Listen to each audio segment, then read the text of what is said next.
berpegang kepada 3 perkara yang pernah disebutkan oleh bekas Presiden Majlis Belia Malaysia Datuk Saifuddin Abdullah, di mana beliau inginkan suaranya didengar, peranan ditingkatkan dan isunya diketengahkan. Maka saya mencadangkan agar menubuhkan NYC Malaysia bagi menggantikan KBS supaya program pembangunan belia lebih bersifat cross-sektoral. Kedua, memberikan lebih suara kepada anak muda melalui Youth Parliament, memperkenalkan dasar belia negara yang lebih relevan. We need a cross-sectoral approach. Our national youth policy is outdated, which is it introduced in 1980s. Consultative Council requires major reform. Assalamualaikum, salam sejahtera. Anda bersama sekali lagi bersama saya Nazri Kahar dalam Wartawan. Malam ini kita nak cerita pasal belia, sempena Hari Belia yang disambut pada setiap tahun 15 Mei dan esok akan dilangsungkan di MRTC Melaka.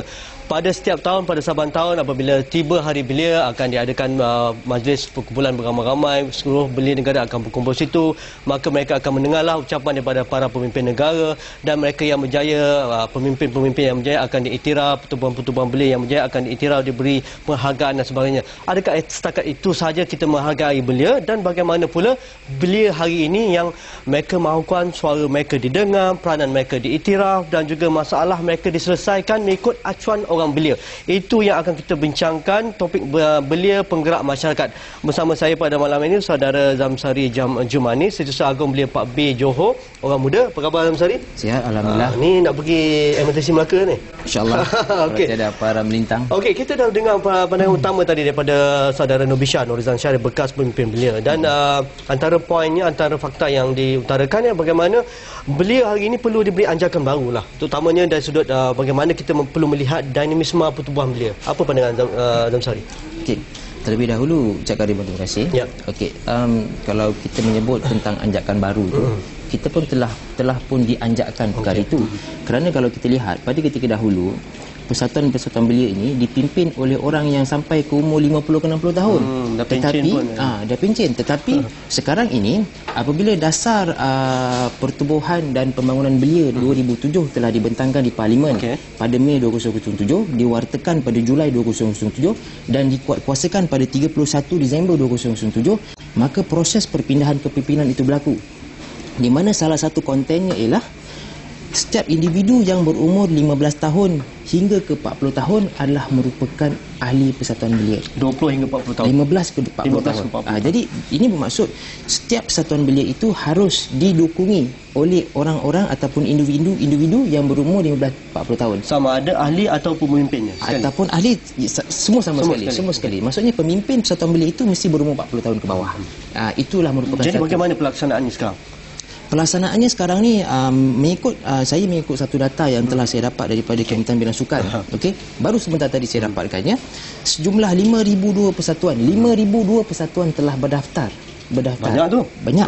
Okey, sebelum itu pada ketika dahulu proses pendaftaran persatuan belia ini adalah di bawah ROS, Register of Society. Tetapi syarikat pertubuhan bukan syarikat, society, pendaftar pertubuhan.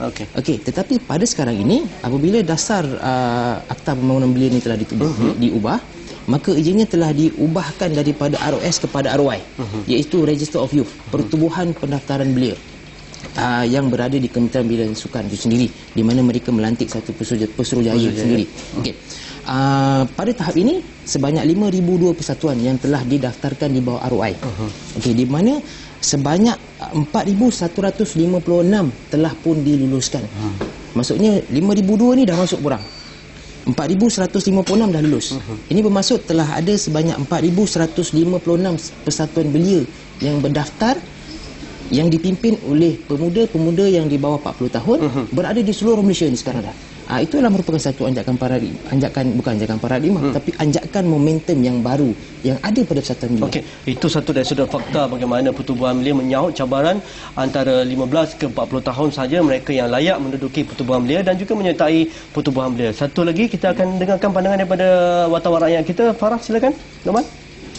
I tak tahu pergerakan belia tu apa. Maybe benda tu hidup.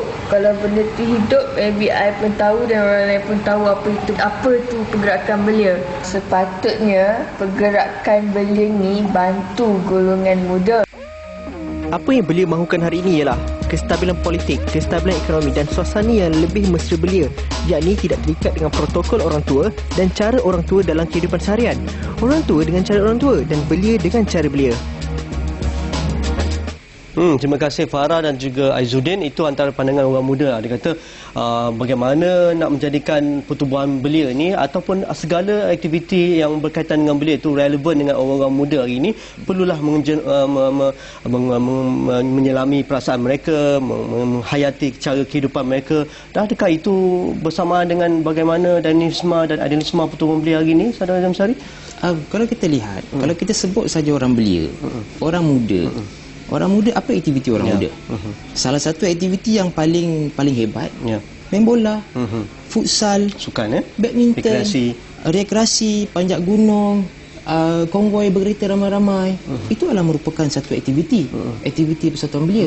Cuma persatuan belia ini adalah merupakan satu wadah di mana orang-orang muda ini boleh duduk dalam satu kumpulan, di mana kumpulan ini dapat dibantu oleh individu ataupun oleh kerajaan, di mana salah satu caranya untuk mereka ini mendapat bantuan dari sudut kewangan adalah dengan mendaftarkannya ke ROI.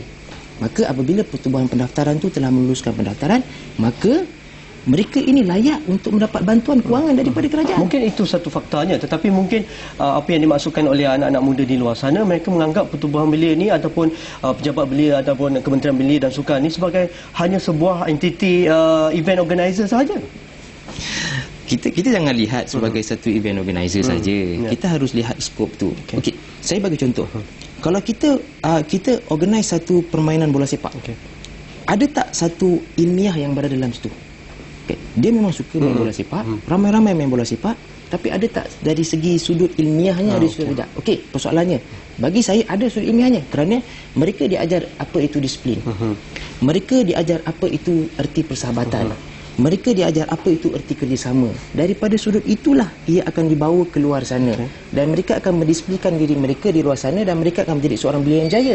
Dengan program itulah tempat mereka untuk menjalankan ataupun mengadakan aktiviti-aktiviti mereka di situ. Okey, Zamsari, banyak lagi kita nak bincang ni. Sebelum dijelaskan segala aktiviti-aktiviti yang dikatakan mampu memberi pulangan semula, memberi satu aktiviti yang segar kepada anak-anak muda ini, dan juga bagaimana kita memahami belia diberi penghakupayaan atau empowerment, bagaimana kita menjadikan orang muda ni satu-satu institusi yang mampu memberi balik kepada masyarakat. Itu yang akan kita bincangkan selepas ini. Jangan ke mana-mana.